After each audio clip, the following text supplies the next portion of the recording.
ఎందుకు తెలుసా? మిథునం ధోని ఖరగ్పూర్ రైల్వే స్టేషన్లో టికెట్ కలెక్టర్గా పనిచేశారు.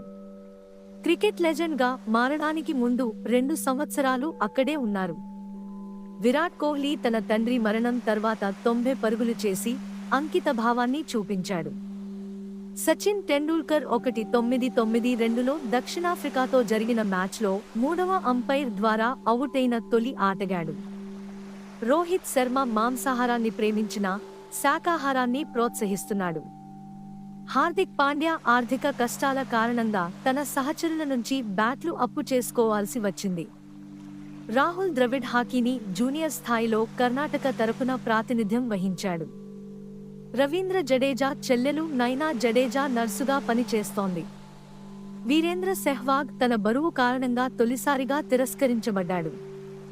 అనిల్ కుంబ్లే యాంత్రిక ఇంజనీరింగ్లో డిగ్రీ పొందాడు.